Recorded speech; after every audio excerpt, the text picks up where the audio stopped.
വിശുദ്ധ കുരിശിൻ്റെ അടയാളത്താൽ ഞങ്ങളുടെ ശത്രുക്കളിൽ നിന്ന് ഞങ്ങളെ രക്ഷിക്കണമേ. ഞങ്ങളുടെ തമ്പുരാനെ, പിതാവിൻ്റെയും പുത്രൻ്റെയും പരിശുദ്ധാത്മാവിൻ്റെയും നാമത്തിൽ ആമേൻ. എലീഷ ചെയ്ത വൻകാര്യങ്ങൾ അവൻ്റെ ഭൃത്യൻ ഗഹസിയുടെ രാജാവ് ചോദിച്ചു.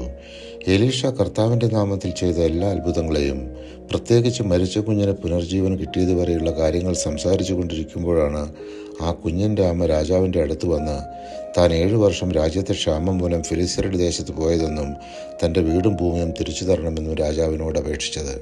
രാജാവ് അവൾക്കത് തിരിച്ചു നൽകി. സിറിയയിലെ രാജാവായിരുന്ന ബെൻഹദാദ് രോഗഗ്രസ്തനായപ്പോൾ തൻ്റെ ഉദ്യോഗസ്ഥനായ ഹസലിനോട് എലീഷ പ്രവാചകന്റെ അടുത്ത് പോയി തൻ്റെ രോഗത്തിൽ നിന്നും താൻ രക്ഷപ്പെടുമോ എന്ന് ആരായാൻ കൽപ്പിച്ചു. രാജാവ് സുഖം പ്രാപിക്കുമെന്ന് പ്രവചിച്ച എലീഷ ദുഃഖിതനായി കണ്ടപ്പോൾ കാരണമാരാഞ്ഞ ഹസലിനോട് അവൻ പറഞ്ഞു, നീ ഇസ്രായേൽ ജനത്തോട് ചെയ്യാനിരിക്കുന്ന ക്രൂരത ഓർത്തിട്ടു തന്നെ നീ അവരുടെ കോട്ടകൾക്ക് തീവയ്ക്കുകയും അവരുടെ യുവാക്കന്മാരെ വാളിനിരയാക്കുകയും അവരുടെ പൈതങ്ങളെ അടിച്ചുകൊല്ലുകയും ഗർഭിണികളുടെ ഉദരം പിളർക്കുകയും ചെയ്യും. ഹസയേൽ ചോദിച്ചു, നിസാരനായ ഈ ദാസന് ഇത്രയെല്ലാം ചെയ്യാൻ കഴിയുമോ? എലീഷ പ്രതിവചിച്ചു, നീ സിറിയയിൽ രാജാവാകുമെന്ന് കർത്താവ് എനിക്ക് വെളിപ്പെടുത്തിയിരിക്കുന്നു. അനന്തരം അവൻ തൻ്റെ യജമാനൻ്റെ അടുത്തേക്ക് മടങ്ങി. രാജാവ് സുഖം പ്രാപിക്കുമെന്നാണ് എലീഷ പ്രവാചകൻ പറഞ്ഞത് എന്നറിയിച്ചു. എന്നാൽ പിറ്റേ ദിവസം അവനൊരു പുതപ്പെടുത്ത് വെള്ളത്തിൽ മുക്കി രാജാവിൻ്റെ മുഖത്തിട്ട് ശ്വാസം മുട്ടിച്ചു.